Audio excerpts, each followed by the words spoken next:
Hello and welcome to NARC Live on Wednesday the 28th of August 2024, coming to you live from Norfolk on the east coast of England with Tammy M0TC. Hello.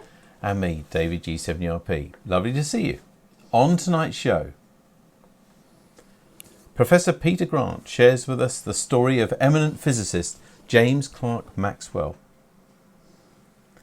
We have club news and views, including details of our coach trip to the National Hamfest. And we find out what on earth this is. So I've just got a panic look from my wife, but we'll just pedal underneath. Yeah. Furiously while you do something. I'll buy you some time, should I? Anyway, firstly with some news, and we're delighted to say that G4ANT, which was a station at Radioactive, I think was the last time they did something, a 6-metre contest station, which was comprised of Chris G0DWV, Andy M0NKR and Laura M0LJG. They have won the contest section that they entered. They won by a good margin in the multi-op category. That's a very good result, and they even beat a Spanish team that should have, in theory, had much better conditions on 6 metres from a bit further south. So they have won an awful lot with G4ANT, and well done. I think it was the three of them doing the core of the work that weekend.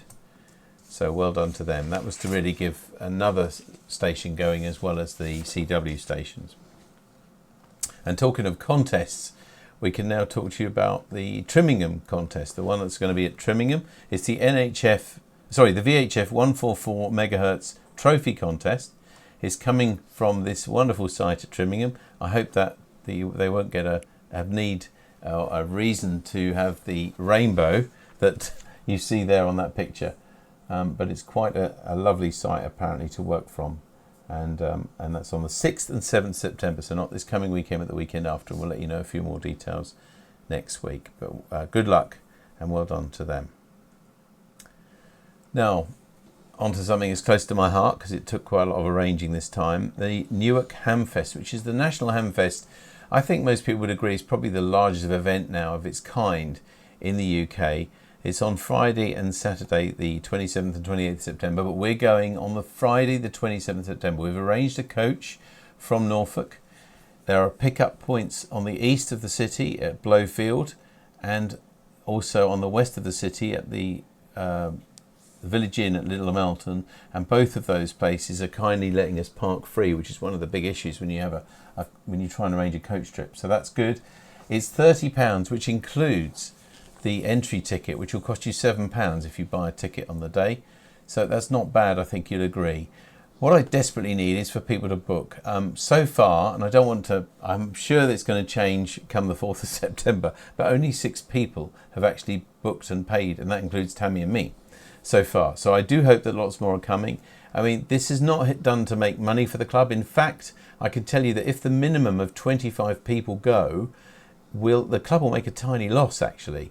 That's the break-even point for the club, just over that, actually. So we do need 25 people to go, though. We really can't do any less than that. And we should, with a club of 250 people, be able to put that number of people together. It's open to everybody. You don't have to be a member of NARC. It's no difference in price either.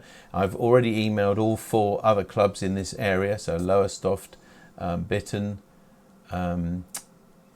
Norfolk Coastal and Kings Lynn, and said that we're doing this, and hopefully they might have some members that join us, because it's all about the numbers. Now, having said that, we need a minimum of 25. If we get 35 people or more, that means the club is in profit, and we're going to give that profit back with a crisp £5 note to everybody who on the day, as well as your tickets. So there's an incentive if ever there was one, and then it would be even cheaper, effectively £25, including your £7 entrance ticket. So I do hope that you'll support it. It's taken a bit of organising. I think we've got a really good price on the coach, considering how much the costs have gone up since we last did this in 2019. It's 5 years ago. Hard to believe that, but it's 5 years since I last organised a coach trip, and this isn't too much more than last time. In fact, I think it's £5 more.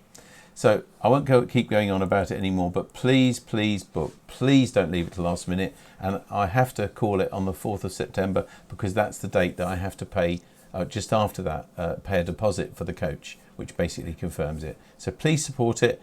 You can book online, pay by ideally by BATC with your bank, or you can pay by PayPal, or you can pay with cash in an envelope with your name and call sign at the club. But all the details are online. And Tammy, if you can come back to me, I can just show everybody the booking form. This is an A4 version of it. The ones I printed to give at the club last time, the school last time, were A5. But that's the form. It gives you all the details, how to pay, and where you'd like to be picked up from.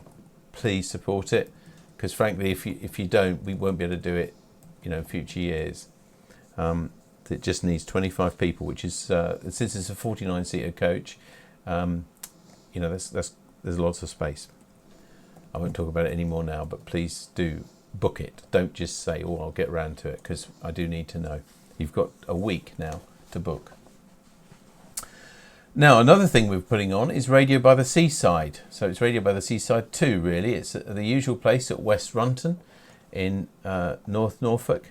It's a lovely place that we have, and they let us have this area ourselves as long as we don't do it in the peak season. So that's happening on the Saturday, the 14th of September. Radio by the Seaside 2. Of course, I will remind you a little bit nearer the time, but there are the details on the screen. It's important. You should be able to get a regular camper van or a van, as you can see there with Neil in the bottom right. But there is a height limit now, which is a fixed height limit of 2.2 metres. That's the only thing to watch out for. But it was really good last time, and we're doing it purely because lots of people say, "Can we have another one?" So I hope weather will be good for that.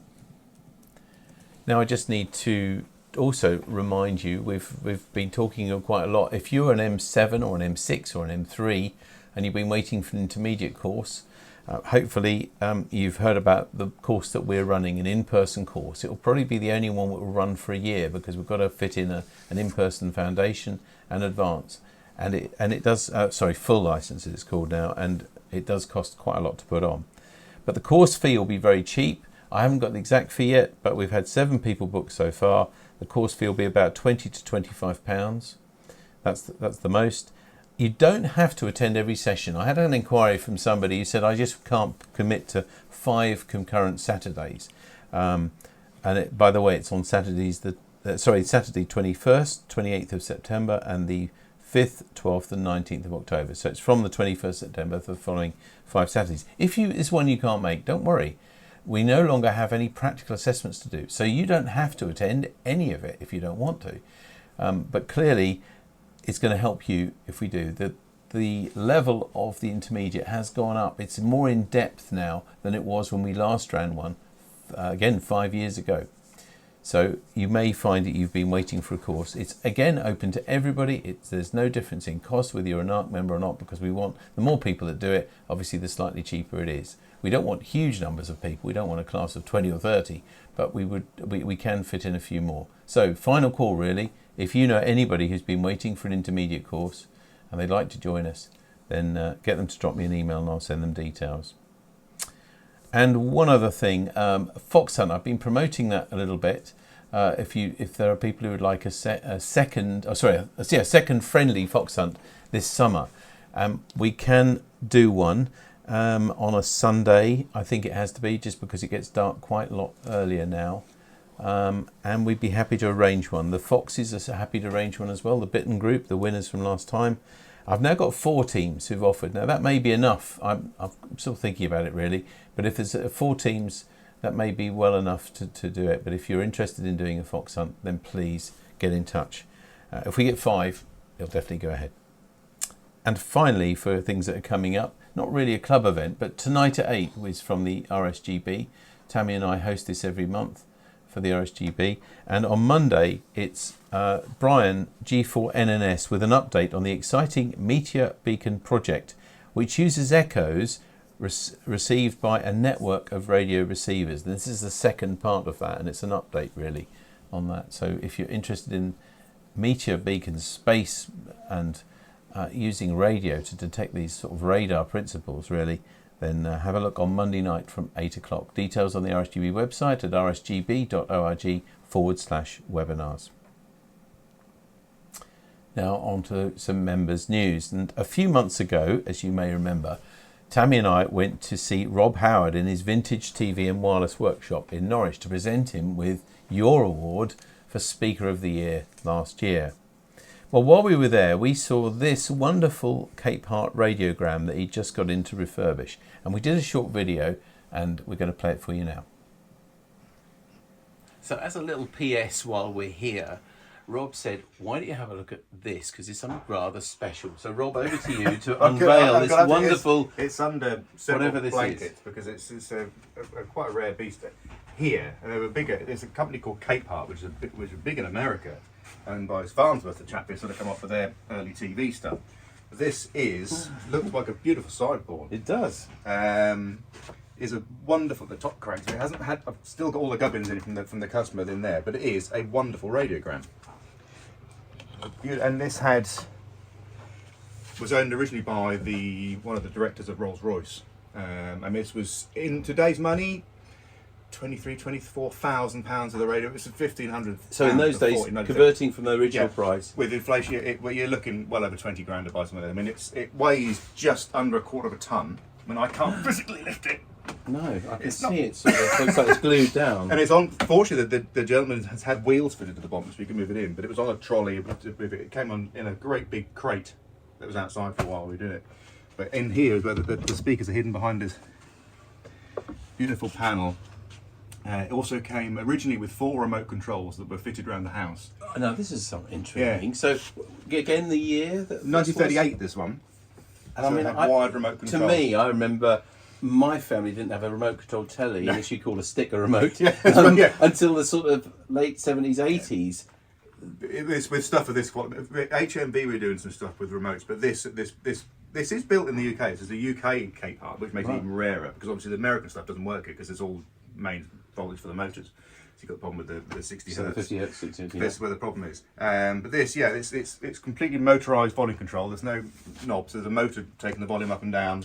Controls throughout the bedrooms. You can control the volume in the rooms, and it's powered from this. And what did the remotes then? Just a bunch of cables that went to individual rooms? One cable with a little box, sort of miniaturised one of these basically. What you're looking at now, a miniaturised dial with a tuning strength meter on it, so you can make sure you're tuned on where you need it to be. Volume control, tone control. I'm assuming it's still wrapped up inside because it's only just landed. So you haven't done it yet? No. So it's literally it's fresh to me, and I'm. So does that mean you don't know what you're to find inside, or? It's like anything that's best part of 90 years old. It's coming in for the chassis is quite sort of corroded in places. It hasn't been stored damp, but it's just over the years it's just naturally got some rust and the like on it.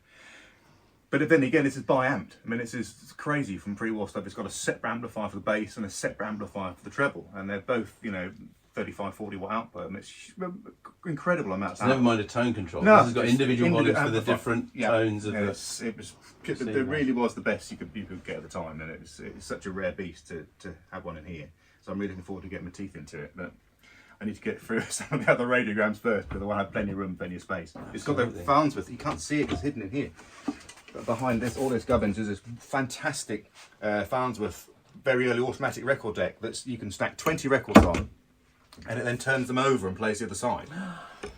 It's a great big quarter horse. So not motor just these some of us of a certain age will remember those records that stacked in the top and then one drop one at a time. No, this one turns them as over. it finishes, it picks them up and turns them over and slides them back on again, and it's crazy. It's almost jukebox style. Yeah, very similar, similar. But it's this whole sort of idea of playing records and playing on the other side, lightweight pickups.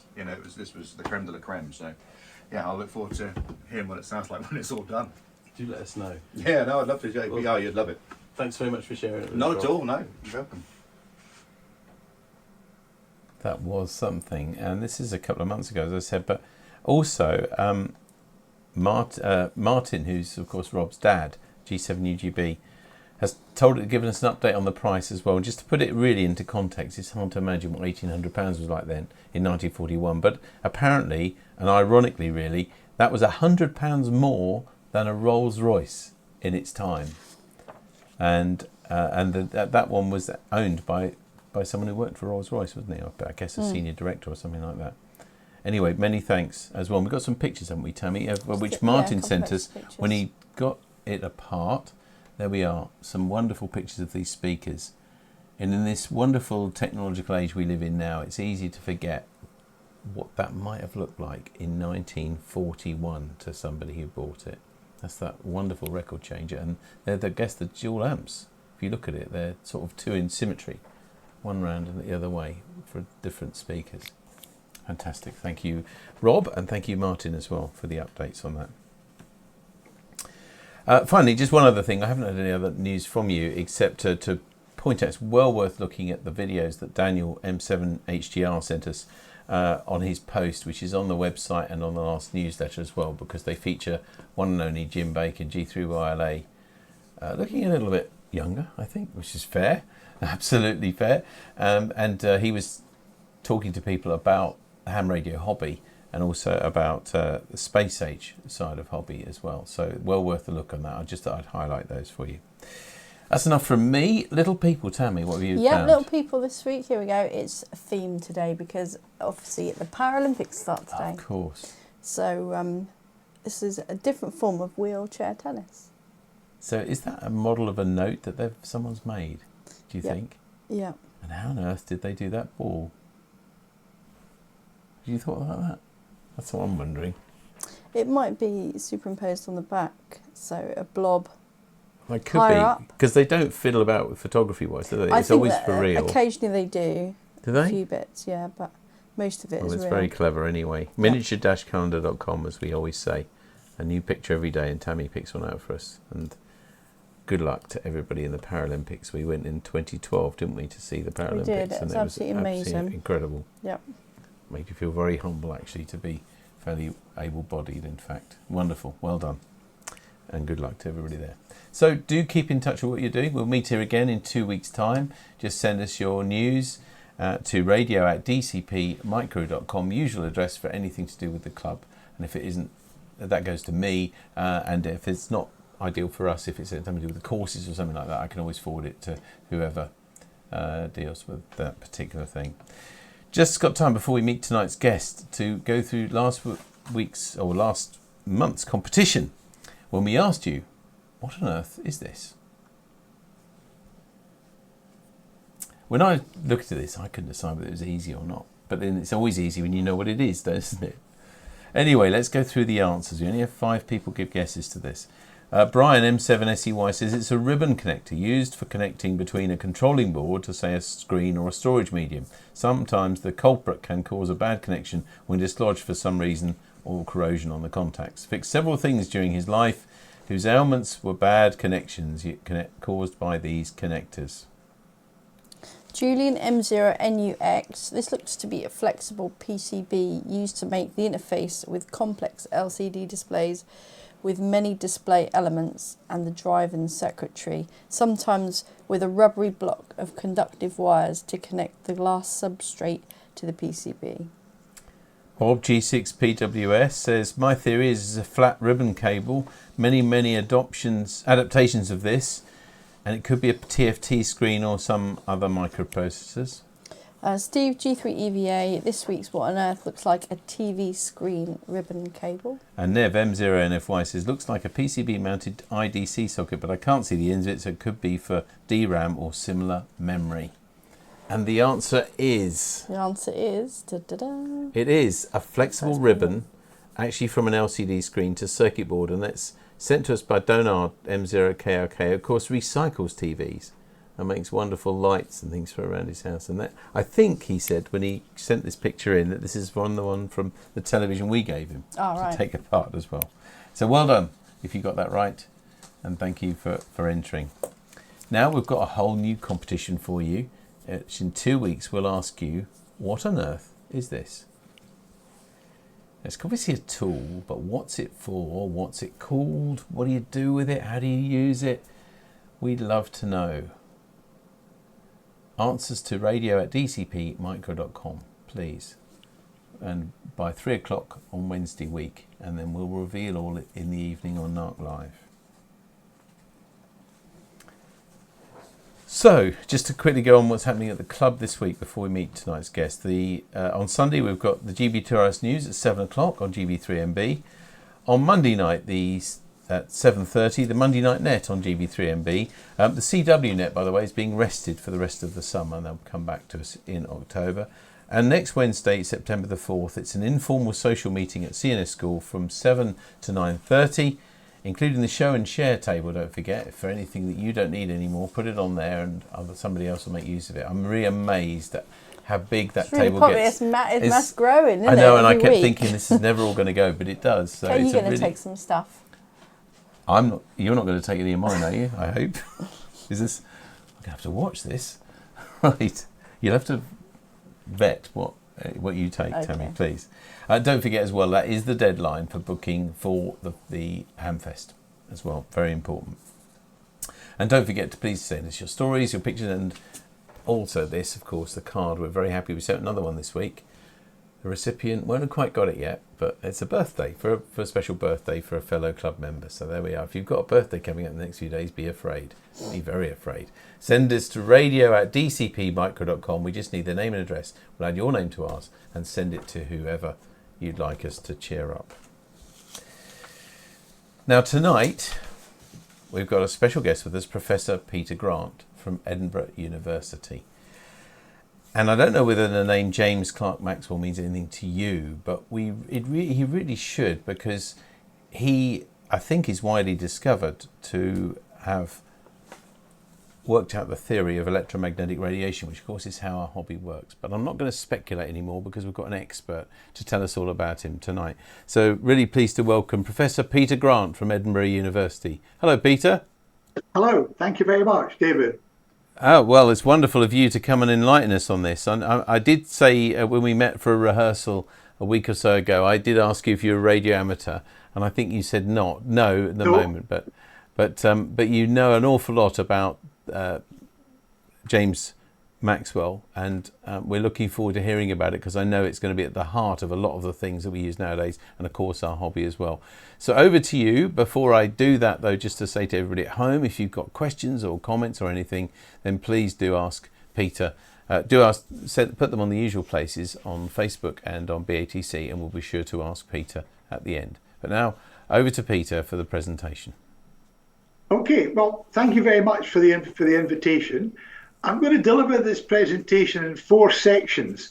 I'm going to start with James Clerk Maxwell's childhood upbringing, so you got a bit of a feel for that.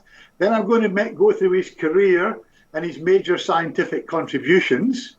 And then I want to talk about some of the subsequent developments by other people that have taken on these scientific or technical contributions. And then I'll finish with the legacy that he's left with us today. So let's start with James Clerk Maxwell.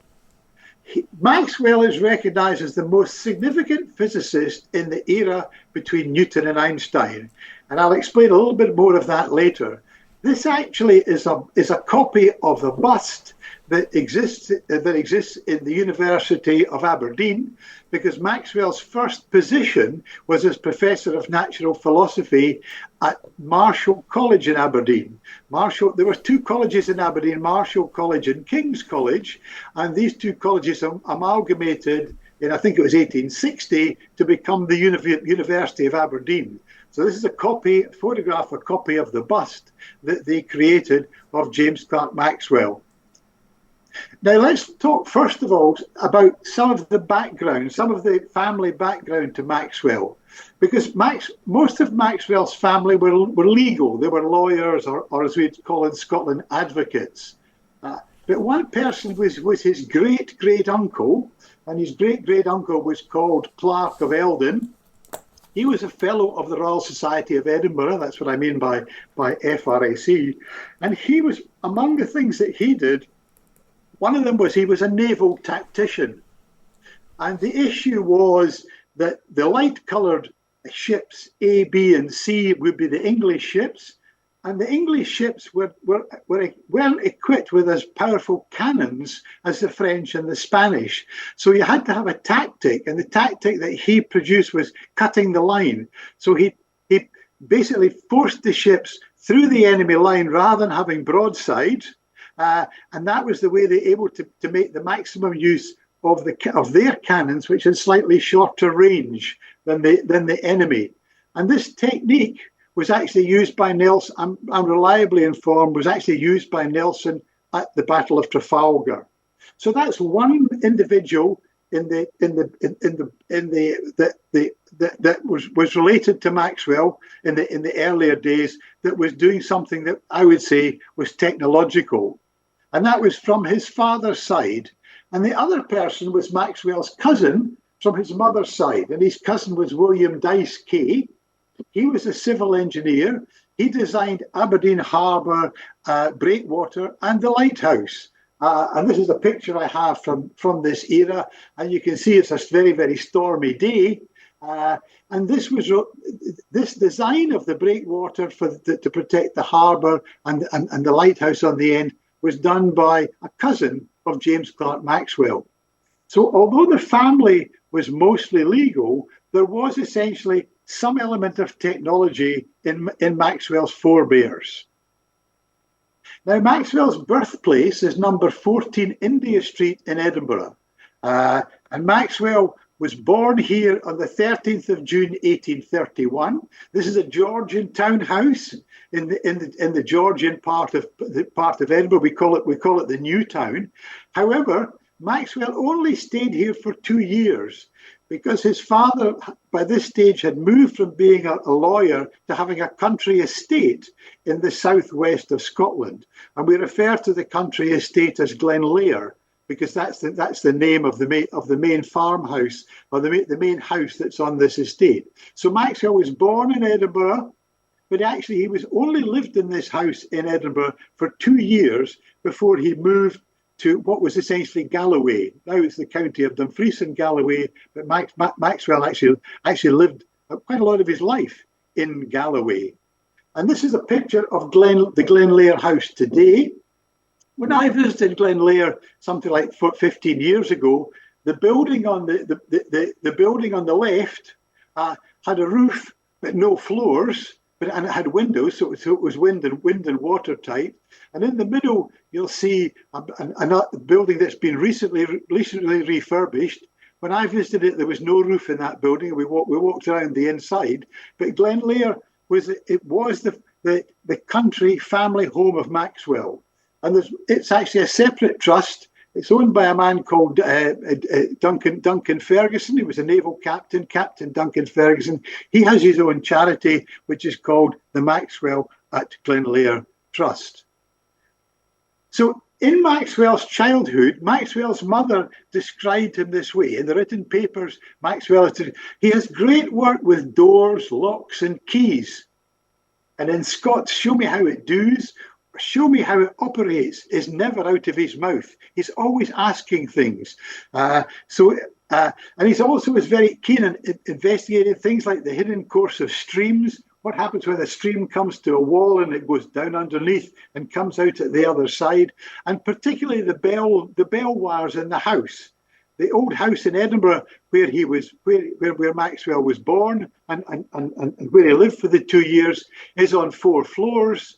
And the top 3 floors are for the family to live in, and the lower floor is where the servants would be. And Maxwell was very interested because you would press the bell wires and the bells would ring down in the servants' area, and then there would be a big set of indicator boards to tell you which room had been called, and so the servants would know where they had to go to answer the bell request.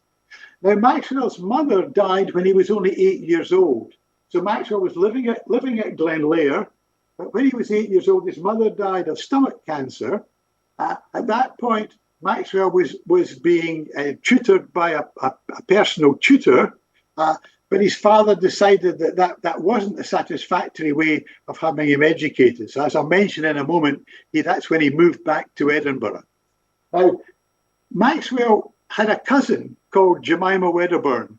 And this is a watercolour from Maxwell's cousin Jemima. This shows Maxwell in one water tub paddling in the River Ure, and it shows Jemima paddling in the other water tub. And this is very closely. This is in the middle of the Glenlair estate. And Jemima Wedderburn was quite a famous lady because she has a whole book of her watercolours, particularly featuring birds. So when Maxwell was 10 in 1841, he returned to Edinburgh. And so here's another one of Jemima's watercolours. You see in the centre there is Maxwell. So you see Maxwell arriving by horse and carriage. You see he's the small guy behind the man with the trunk.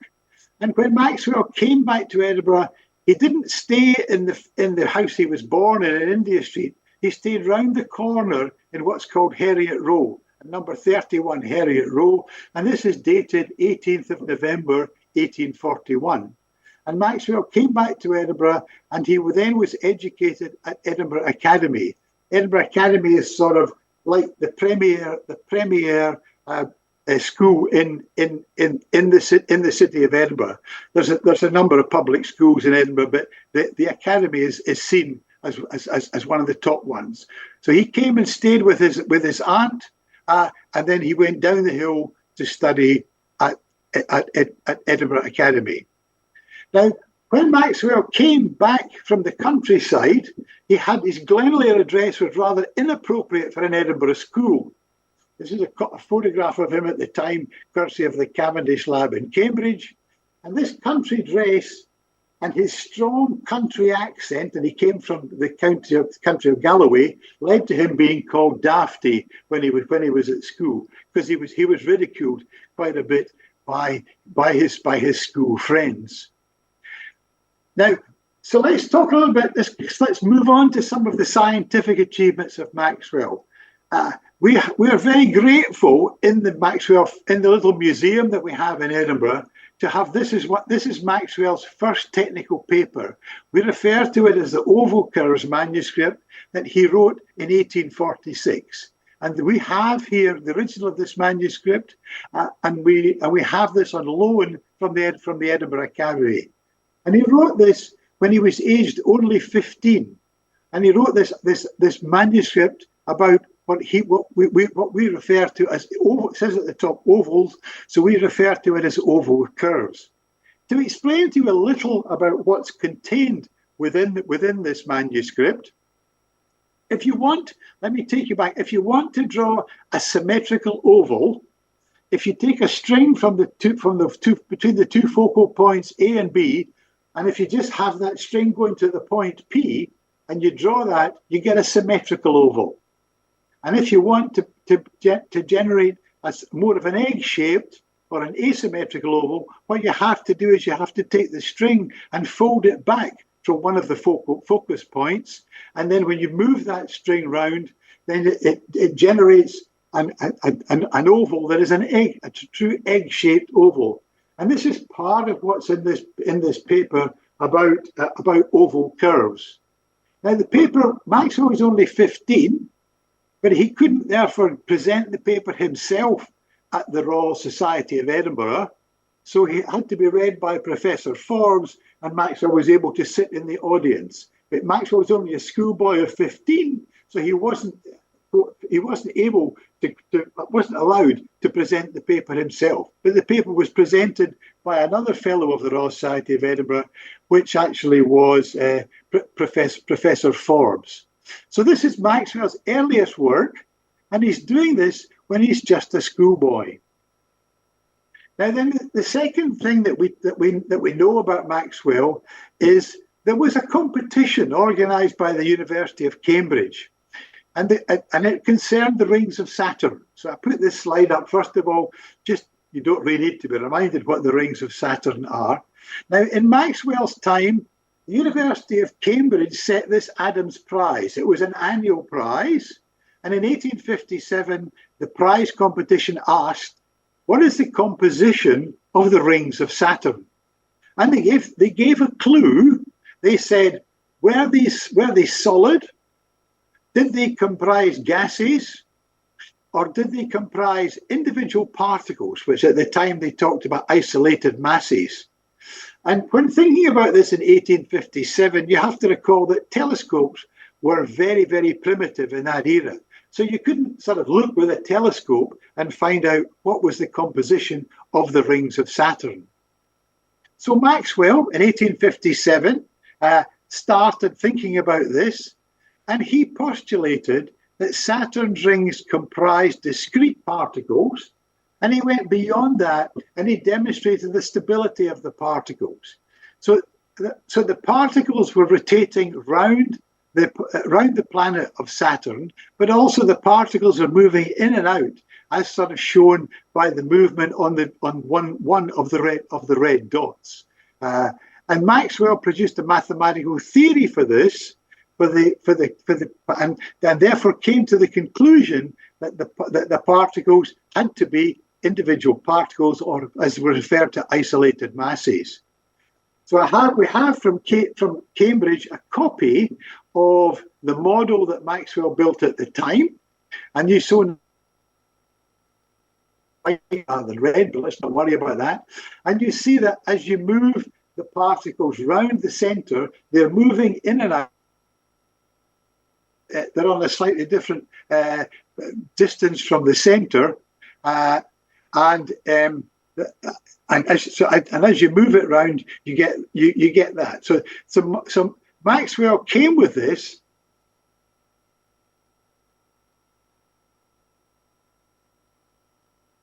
Has appeared for many years. Now, this was such a difficult problem. Maxwell won the Adams Prize that year, but it was such a difficult problem, there were no other entries. So it's rather interesting that Maxwell was clearly a very, very competent mathematician. He was able to theorize and work out what was the composition of the rings of Saturn. And to this day, there is, within the rings of Saturn, there is what's called the Maxwell gap, in recognition of Maxwell's contribution to this. Now, Maxwell's initial appointment was as professor in the as I've mentioned, the University of Aberdeen. It was in Marshall College, and he was professor of natural philosophy in Aberdeen from 1856 to 1860. When he was there, Maxwell married Catherine Dewar, who was the principal or the university the college's vice chancellor's daughter. He did that in 1858. This is a copy of a portrait of Maxwell with Catherine Dewar, and you'll see Catherine's holding their dog Toby. Now this was a very successful marriage. However, in 1860. The two colleges in Aberdeen merged. Marshall College merged with King's College to become the University of Aberdeen. And they had two professors of natural philosophy. And so at that point, they decided they would only need one. And unfortunately, Maxwell lost out to the professor of natural philosophy who was in King's College in Aberdeen. He also applied in 1860 to the University of Edinburgh, but he wasn't successful, and the position went to his lifelong school friend, Peter Guthrie Tait. And so that's the point at which Maxwell moved to London, and he then became a professor at King's College in London. So let me move on now to, we always think in the James Clerk Maxwell Foundation that Maxwell has two really significant achievements. One is colour, and the other is electromagnetics. And so this is just a simple reminder for you that when you put white light through a prism, it separates out into the different colours. Now, you obviously, with radio amateurs, you all know this. But the key point that Maxwell did was he identified that the really important colours were only red, green, and blue. And I'll show you why that is, why we still use that today. So this was Maxwell's contributions. Now, Maxwell did this by making colour observations. He was intrigued by the use of spinning colour tops to mix and create the illusion of a single colour. And he did this with a colour wheel. And this is a photograph courtesy of the Cavendish Lab in Cambridge of Maxwell's actual colour top. So Maxwell would have different segments of red, green and blue, and he would change the magnitude of these different segments, and he would spin the top in the hope of achieving white light. And now Maxwell also used another device to help with his colour work, and that was called his colour box, or his colour light box. Now, in this light box, it shows up on the left-hand side. You'll see the top left, you'll see there's an aperture, and then there's a mirror, and then there's a prism down the bottom, and there's more mirrors. And so the light comes down the box, gets reflected through the mirrors, and you see at the top, the three little white bits are where the red, the green, and the blue light would be exiting from the box if you were creating a normal spectrum, as I showed just now. Now, what Maxwell did was he has, that's if sunlight enters the box through the little hole on the left-hand side of the top, and you can produce the full spectrum of colours. What Maxwell did was he reversed this process. He put sunlight through the only three slits corresponding to the red position, the green position, and the blue position. And then he sent the colour back, the sunlight back through the box, and then he viewed it at the eyepiece on the left-hand side with his eye. And then he adjusted the magnitude of the slits in the position for the red and the green and the blue. And by doing that, he was able to form his colour triangle. And this is the colour triangle that Maxwell produced in his lifetime. If it was only red light, it was down in the bottom left. If it was green light, it was down in the bottom right. And if it was blue light, it was up in the top of the triangle. And then as you mix different portions of red, green, and blue, then you got these hexagons with showing slightly different colours as the different mixtures of the red, the green, and the blue. So Maxwell used the colour wheel, and particularly the colour box, to try and make sure that he could work out exactly what components of red, green, and blue light were required. And then Maxwell took a major demonstration, and it's what's called the tartan ribbon, what we call today the tartan ribbon. And Maxwell took 3 photographs of the tartan ribbon. He took one through a blue filter, and he got a black and white. He got a black and white plate. He took one through a red filter, and he got another black and white plate. And he took a third one through a green filter, getting a black and white plate. So Maxwell got 3 images of this tartan ribbon with 3 separate plates. Then Maxwell he set up 3 magic lanterns. And this is a demonstration from 1861. And so he took the black and white plate corresponding to the blue image, and he projected it through let's call it a projector through a blue filter. He did the same with the green, and he projected it through a green filter. I did the same with the red, and he projected it through a red filter. And then he summed these on the screen, and he produced for the very first time he demonstrated 3 colour projection, and he produced for the first time a full colour image. Now, the reason of this image, or the best copy, is in the Museum of Photography in Bradford. But this was the very first demonstration of colour projection. And he was using only these 3 colours, red, green, and blue. And this was so significant that Maxwell was awarded the Premier Medal from the Royal Society in London, that's the Romford Medal, in 1860, for the work that he did on colour. And of course, we use this today. It doesn't matter if you're talking about a liquid crystal display or a light emitting diode display, LED display, but colour reproduction is done by every picture element or pixel comprises 3 components: a red component, a green component, and a blue component. And it doesn't matter if it's dots or bars. And this is what you have in your television, your television display, in your mobile phone display, etc. So we use Maxwell's red, green, and blue every day today in our everyday lives. Now, I know you're all experts on wireless communication, but let me take you back a little bit, because Maxwell had other work in this area. Let's go in the era before wireless, and I'll come back to wireless in a moment. Communication was done by undersea telegraphic cables. So these submarine cables were the first medium for intercontinental communications. And that was what we used before wireless. And they were typical coaxial cables.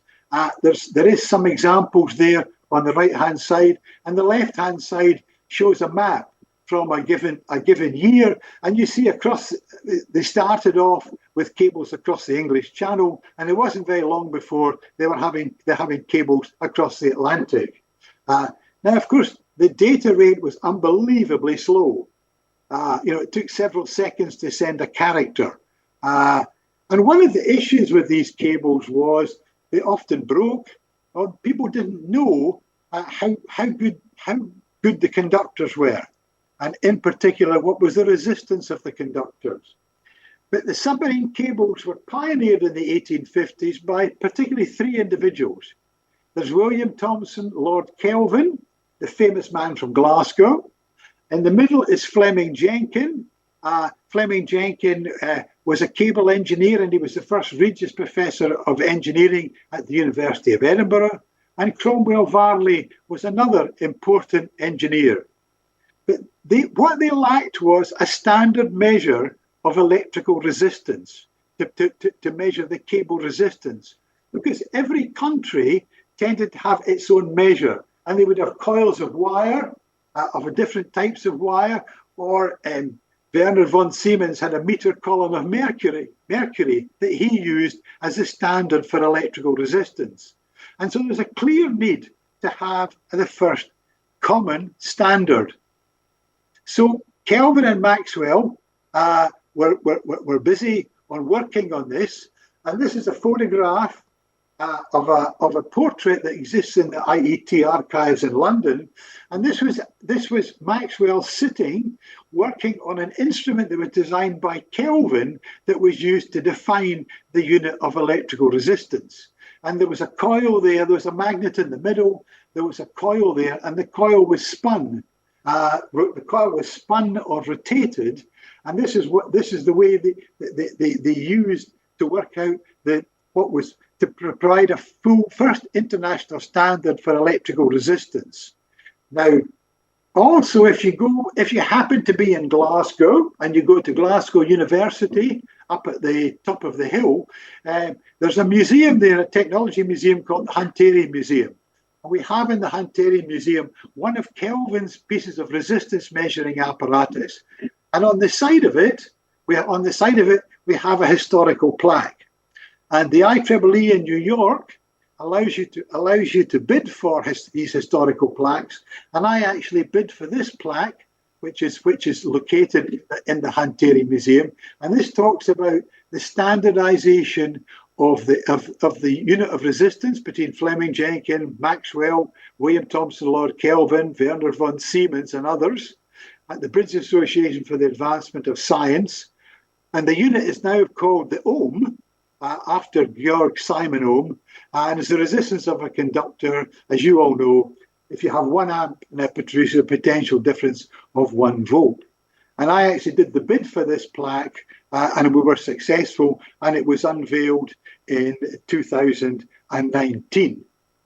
Now, so the British Association came up with these standard resistors. This is one from the courtesy of the London Science Museum, and this was the standard resistor that was purchased by Michael Faraday. And the brass can houses a standard wire coil, which is located in paraffin wax, which is housed in paraffin wax and in a brass can. So this was the result of this work. That this particular resistor came out, and it was given a certain value. First of all, it was called the BA, the British Association Unit of Resistance, and then it became, after that, the ohm. And so now we're talking about Faraday. So Michael Faraday had very significant individual, because he interacted with Maxwell. Faraday was well known that changing a magnetic field creates an associated electric field, and Faraday used this to make motors and generators. And we all know about the work of Michael Faraday because he was one of the key scientists of his era. However, Faraday had no theory behind his experiments, and this is typical of Faraday's coupling experiments. We have a battery connected to a coil. the coil goes through a metal hoop, and then it connects out to a galvanometer at the other end. So interrupting the current from the battery changes the electric and the magnetic field in the ring, which results in current deflections in the green meter. And as you open and shut the coil, the red indicator will move to the left and to the right. And this was essentially Faraday's coupling experiment. Now, Maxwell was the person that produced the first theory of electromagnetics. So let's, first of all, we have in Edinburgh a copy, it's not the original, it's a reproduction of Maxwell's balance arm. And Maxwell's balance arm was used to measure the ratio of electromagnetic to electrostatic units of electrical charge. And it has it has some coils, and it interacts with the Earth's magnetic field. And Maxwell showed mathematically, if you go through the theory of this, that the numerical value of the ratio is equal to the speed of electromagnetic waves in his 1861 paper on physical lines of force.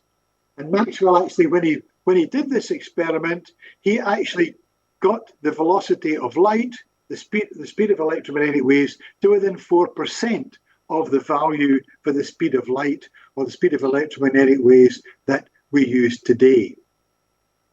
Now, Maxwell is better known for his 1865 paper because it had two things. It provided the first definitive theory of electromagnetics. And I'll go on in the next slide to talk a little bit more about that. But Maxwell stated in this paper, we have strong reason to conclude that light itself is an electromagnetic disturbance in the form of waves propagated according to electromagnetic laws. So in this paper, this was the very first realization that the speed of electromagnetic waves had to equal the speed of light. And that's why that's another part of the paper, and it's recognized as the most stunning conclusion of 19th century theoretical physics. So Maxwell didn't produce just the first theory of electromagnetics, but he linked the fact that light was an electromagnetic wave. Now, in this paper, Maxwell produced the electromagnetic field as a set of 20 equations. And this is listed from the paper in page 486. And these equations are sufficient to determine the quantities which occur in them, provided we know the conditions of the problem. So this was Maxwell's 20 equations that defined electromagnetics. Now since you're radio engineers, there's a lot of work done on these equations. They were the second greatest unification of physics after Newton's first unification. And then the 20 equations today are only 4 equations. And so there's been a lot of work after Maxwell's time. The equations were compressed to only 8 using Peter Guthrie Tait's quaternions. So that reduced the equations from 20 to 8. Oliver Heaviside restated the equations after Maxwell's death in a more familiar vector form. Hendrik Lorentz gave the equations a macroscopic basis, together with the Lorentz force as the fundamental equations of electrodynamics. And finally, Willard Gibbs, in his vector analysis book, replaced the Heaviside diff and curl with the notation that we use today. So today we think of Maxwell's equations as 4 equations. And these are the 4 equations that we have in a plaque in the cobbles in front of Maxwell's statue in George Street in Edinburgh. So this is Maxwell's equations that govern electromagnetic propagation. Now, Maxwell produced a theory, but during Maxwell's lifetime, they were never able to verify the theory. But this happened later by Heinrich Hertz in Berlin, who conclusively proved the existence of electromagnetic waves as theorized by Maxwell. And in 1888, he transmitted and received radio waves, ruling out all other known wireless phenomenon. And of course, as you know, the unit of frequency in cycles per second is named in Hertz's honor. So we have to rely on Heinrich Hertz for actually producing the first demonstration of electromagnetic waves. Unfortunately, Hertz didn't have any vision of the future because he apparently had said that he thought they were of little practical value. What a terrible mistake to make. And so in generating electromagnetic waves, when I was a schoolboy, we used to have these induction coils in the laboratory. There would be a small number of turns on the primary, and there would be a larger number of turns on the secondary. So you would interrupt the primary, and it would then, by electromagnetic induction, you would get a much higher voltage in the secondary, and then it would get a spark across between the two terminals, and that spark would generate electromagnetic waves at all frequencies. And that was how people use these form of spark generators to generate electromagnetic waves. Now, in Russia, you probably already know, Popov was one of the first people to detect electromagnetic waves. And he demonstrated at St. Petersburg in 1895 his lightning detector to detect the electrical disturbance from lightning. And so Russia uses the 7th of May as what they call Radio Day because of Popov's contribution. Now, also, this is very similar to the work of Marconi, and I have this. This is a coherer receiver. This is Marconi's coherer receiver from 1896, which I've copied from Wikipedia. And this is how you detected the sparks from electromagnetic radiation. And so Maxwell and Popov were coming at the same time, 1895, 1896. Now, we often talk of but Marconi, I think, had probably more vision because he was keen to use this for communications. And so I go on to Marconi. He lived from 1874 to 1937. He was the father. He fathered radio communications. In 1897, he transmitted the Morse code message across Salisbury Plain. This is a copy of the Marconi plaque in St. John's in Canada, because Marconi's first transatlantic signal was the letter S, which he transmitted from Poldhu in Cornwall, and which he received as Signal Hill in Canada in 1901. And Marconi flew a kite in Canada to make the receiver antenna. So this is Marconi sending just a single letter across the transatlantic. And I also have a plaque of Marconi's when I was on holiday some years ago in Cape Cod. I came across this plaque at a place called Wellfleet on the side of Cape Cod.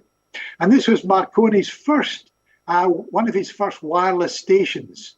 And this was in 1901, 1902. And from this station, he transmitted a wireless telegram to Edward VII of England from Theodore Roosevelt, the President of the United States of America.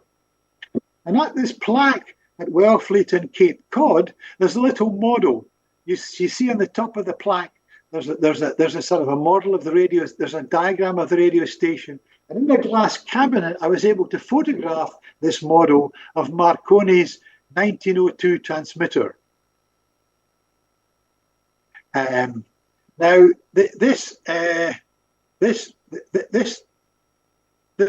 was a motor, a 45 horsepower motor. Sorry, there's a 45 horsepower motor in one shed, and then a spark generator next to it, and then there was 4 large towers that are 200 feet high, wooden towers, and they held the top of a conical antenna. And if you look carefully at it, you can just see all the individual wires for the antenna coming from the roof of the spark generator up to the top, and there was a conical antenna. So it's a 20 kilovolt spark transmitter, 45 horsepower generator, and these were 200-foot high wooden towers. According to the text, it took several railway wagons loads to get enough timber there to build these particular towers. So this is Marconi's work in 1902 and his early work on wireless using spark transmitters. So this was taking forward Maxwell's contribution. Now, as I'm coming towards the end, Maxwell made significant contributions to a large number of fields. I've talked a bit about electromagnetism. On the left, I've talked a bit about optics. I've talked a bit about astronomy. But he also did work on bridge structures, on steam governors, on the theory of gases, and dimensional analysis, etc. Maxwell, in his lifetime, interacted in a number of different areas. And we summarize some of them on this slide. He had in 1860 a paper on the dynamical theory of gases, which is the beginning of statistical physics. He had a paper in 1865 on reciprocal figures and diagrams of force, which you can use to build roof trusses or bridges, suspension bridges. And he was awarded in 1870 the Keith Medal from the Royal Society of Edinburgh for that work. In 1868, he did work on governors, which is the start of control theory. In 1870, he had a book on topological ideas. He called it Hills and Dales. And he has, in addition to his electromagnetics work, he has an 1871 book on the theory of heat and an 1876 book on matter and motion. So Maxwell, over his lifetime, made contributions in a whole lot of different scientific areas. And so Maxwell and Einstein. Einstein was asked if his work on relativity stood on the shoulders of Newton. Einstein's reply was quite clear. He replied, "I stood on the shoulders of Maxwell." And we have this nice little cartoon, which you see Maxwell in a blue suit with his big beard. You see Einstein in a brown suit, and Einstein's moving time on his work on developing his contributions on relativity. So Einstein was quite clear that he took Maxwell's equations and he further worked on the basis of Maxwell's equations to develop his contributions on relativity. And this cartoon comes actually from a Japanese book that we have in our library in the Maxwell Foundation in Edinburgh. So James Clerk Maxwell was recognised in a number of ways. He was made a Fellow of the Royal Society of Edinburgh in 1856. He won the Adams Prize for his work on Saturn's rings. He won the Rumford Medal for his work on colour. He was then made a Fellow of the Royal Society of London in 1861. He got his Keith Medal in 1869 from Edinburgh for his work on forces and frames. He was awarded a Doctor of Laws from the University of Edinburgh. He won the Hopkins Prize in 1870 from Cambridge for his published work. And he was awarded a Doctor of Civil Law from the University of Oxford in 1876. This shows a photograph of his Edinburgh statue. This is in George Street in Edinburgh in the New Town.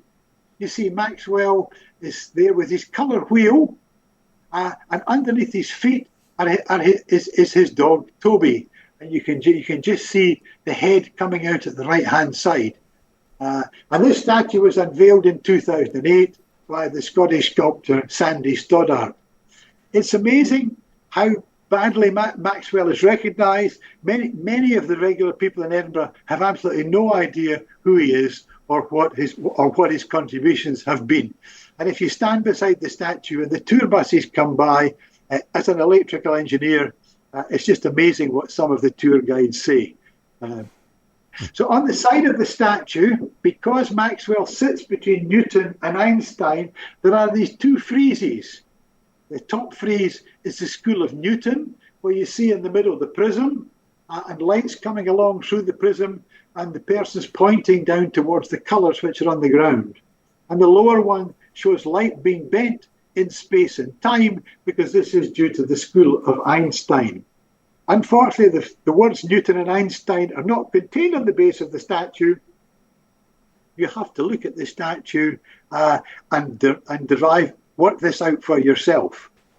because the sculpture believes that's how you should do. So Maxwell's career, he studied at Edinburgh Academy, then Edinburgh and Cambridge universities. He graduated from Cambridge. He was Professor of Natural Philosophy at Marischal College in Aberdeen, and then he was Prof at King's College in London.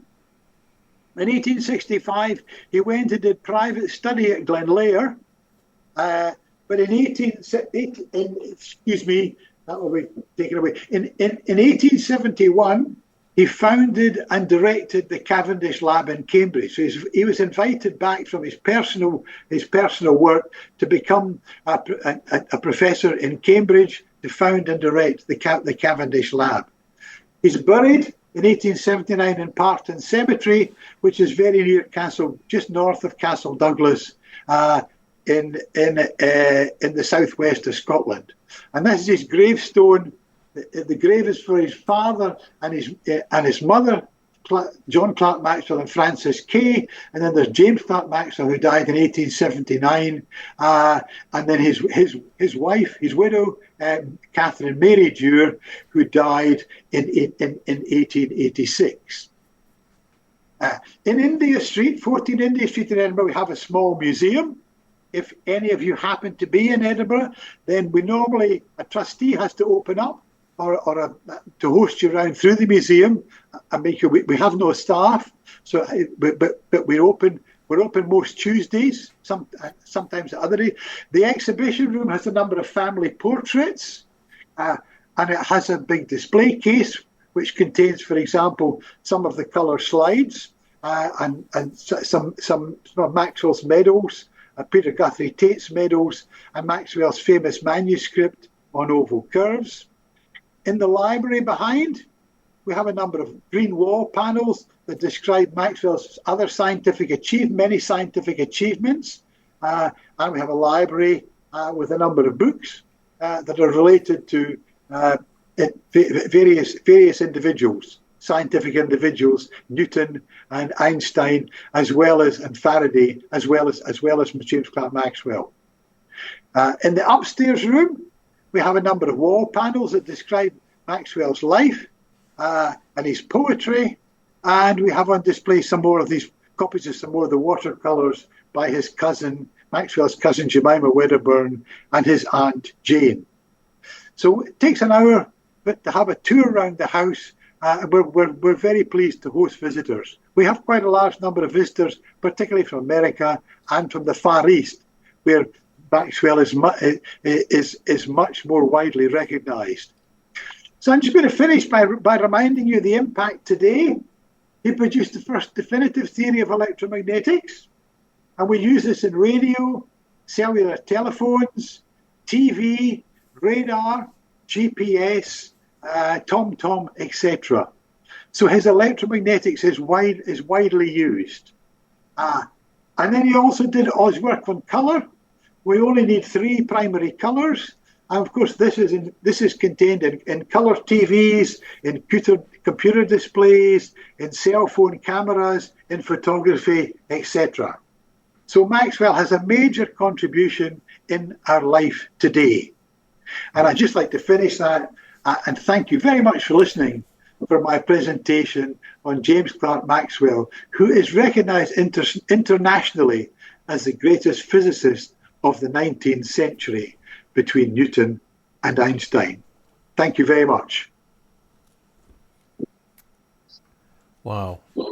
That was an extraordinary story. I will admit, and maybe many others watching as well, Peter wouldn't have known much about James Clerk Maxwell. I have heard of him, but but not as, say, a prolific inventor or a scientist as, say, Einstein or someone. But now I've changed my views, especially what you've told us about, his theory of electromagnetic, which was true. And I certainly didn't know anything about the colour as well, with the red, green, blue, which of course is all electromagnetic spectrum. But I guess he was the first one to put 2 and 2 together and figure that light might all be connected to this wonderful thing called wireless as well. Yeah.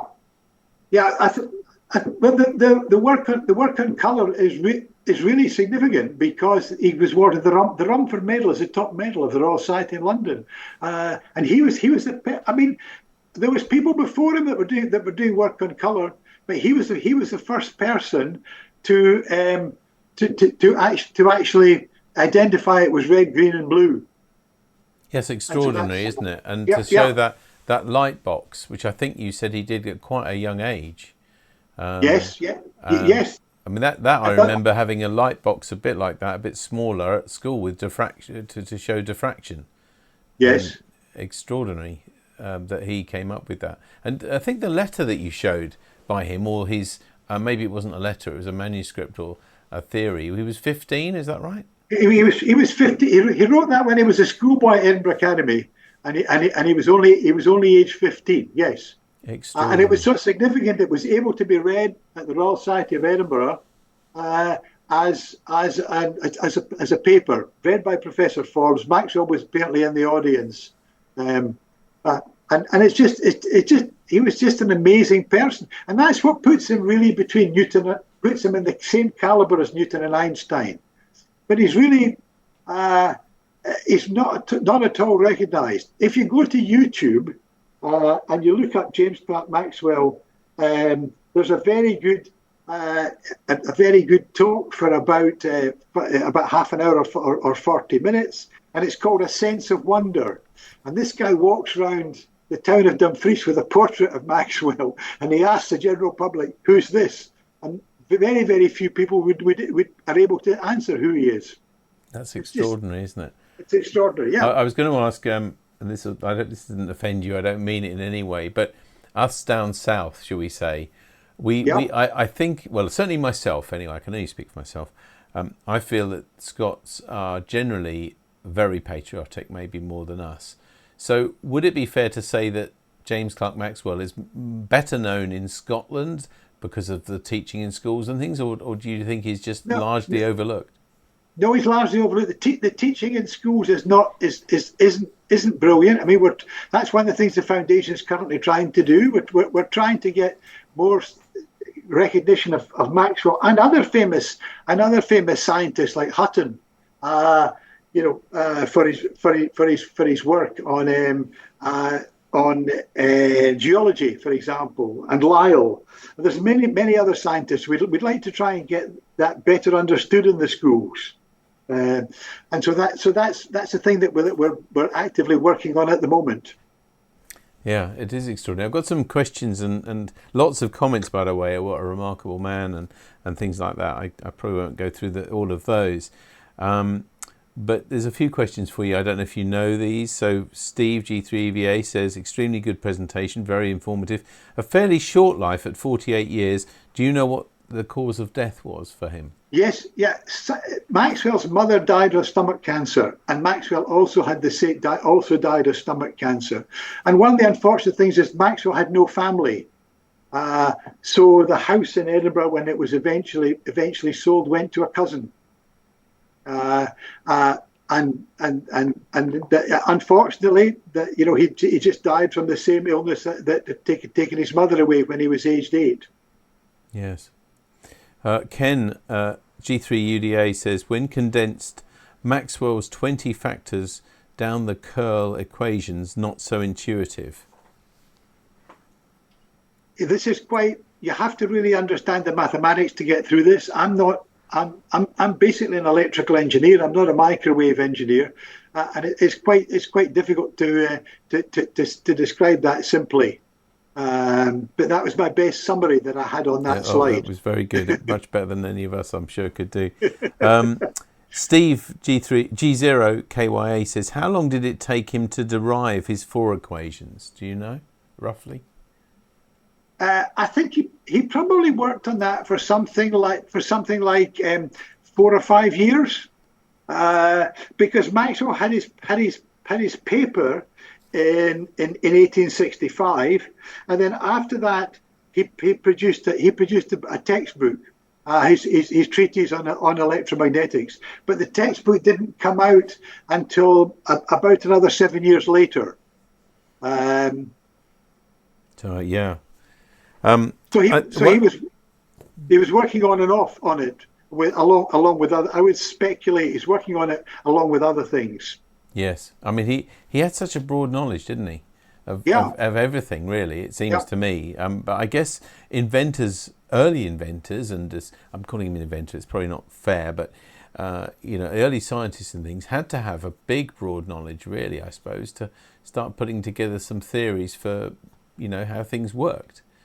I was particularly intrigued with his balance arm, and I couldn't interrupt your flow of your talk, but just have you got a vague idea how that worked? Because to me that was a physical thing, and I can't get my head, as an electronic engineer myself as well, I can't get my head around how that worked. Okay, it was balancing out the force. He was counterbalancing some of the normal electromagnetic forces that exist in the Earth, and he was generating a signal in another coil to balance that out. And when you went through the mathematics of that, what dropped out was the speed of light. So when you balance these, I've not explained it very well, but when you balance these two things, you get the speed of light.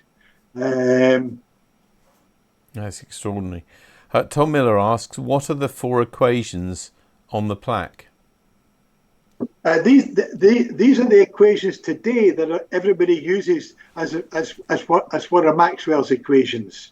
So that is the representation today of what Maxwell produced as 20 equations during his lifetime. And do you know what they are? I guess that's what Tom is asking. Maybe what the equations were for.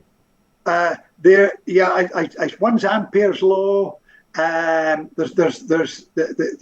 correct. There's 4 equations. I'm sorry. I'll put you on the spot here, but especially as the slides are no longer with us. But no, I don't actually have them. I don't have them on the slides.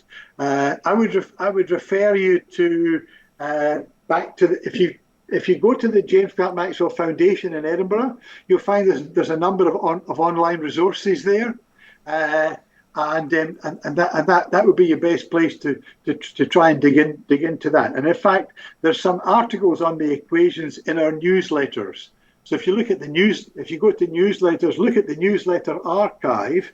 And Dr. John Arthur, who was a colleague of mine in Edinburgh, wrote a large 3-page article that describes a lot more detail on the equations. Thank you. A few other comments and questions for you. John GAVPE says, Olivia Lodge is so often forgotten in discussions about electromagnetic radiation. Oliver Lodge, yes. Sorry. And Jim G3YLA says, what was so special about his education to give him such skills? Excellent insight, Peter. I don't know where that came from, actually. I think it was just inherent that Maxwell obviously had a very, very good mathematician. He was really a mathematician. He had a very good mathematical ability. And you've mentioned Oliver Lodge. There's 3 people that did a lot of work. There's Heaviside, there's Lodge, and there's Fitzgerald. And these were 3 people that took Maxwell's equations and did work with Maxwell's equations. So they're referred to as the Maxwellians, because they're the people that have taken his work and developed it further. Yeah, thank you. Really, just now, no other questions for you. You'll be glad to know. Just lots of real compliments and thanks. Mike G4DYC says, many thanks, Peter, for a very enlightening presentation. Simon M0SIH, an insightful and captivating talk about the extraordinary James Clerk Maxwell. And over on Facebook, others saying, well, Ralph, I did mention before we came on air, I'm sure that we would hear from Ralph 2M0RHT, who is someone who came down to Norfolk for quite a few years, but has now moved back to Scotland. And he says that Edinburgh schoolboys are amazing. Sorry, just like myself, he said. So I knew he'd be modest. That sounds like Ralph. And Tom says, standing on the shoulders of giants, I guess referring to that wonderful picture, which I think you said was from a Japanese book. Yeah. I mean, thank you ever so much for doing this tonight. I will admit that I was someone at school who didn't really like history. I loved electronics and engineering and science, but the history side, it didn't always get me, but the things that this man knew, and young man as well, from an age, as somebody said, I think, as Jim said, why was he have all these skills, what education? But I guess it was the man himself, he was so inquisitive, and he had maybe a really good imagination that allowed us to see these things. I will just add a couple of notes, sorry. Steve G0KY says, on my physics degree, we had to derive the speed of light from Maxwell's equations. Not easy. So there we are. Peter, thank you ever so much for your time this evening and for giving us this presentation. We all probably, nearly everybody now, takes radio and everything like that for granted. And of course in our hobby, though, we do at least understand how it works. But your talk to us tonight has helped us understand much more about what that wonderful man, James Clerk Maxwell, has given to us. So thank you very much indeed, once again, for tonight. Okay, thank you very much for the invitation. I'm really pleased to help you understand a little bit more about the various contributions that Maxwell's made to life today. You certainly have. David. Many, many thanks, Peter. Thank you. And there we are. That ends our main event tonight. What a wonderful talk. Just an incredible man, really, for all that he brought us. And for someone who's interested, as you know, in television as well, to think that he came up with the RGB, the red, green, blue, as well, is extraordinary. So thanks again to Peter. That is almost it we have for this week. Just to remind you again on the club, what's happening this week. On Sunday, the GB2RS News on GB3MB at 7 o'clock. 7:30 on Monday, we've got the Monday Night Net on GB3MB. And next Wednesday, September the 4th, we're meeting at CNS School from 7 till 9:30. And please, please, please do book those Hamfest spaces. If you can book them online, that's great. If not, bring an envelope with some cash, because I really hope we'll get at least 25 people, which means that coach trip can run, because there's a lot of people who just wouldn't want to drive that far. So Tammy and I are going, and I hope you'll join us as well then. Until next time, though, in 2 weeks' time, from Tammy M0TC. Bye-bye. And from me, David G7URP. Take care of yourselves, look after each other. Bye-bye.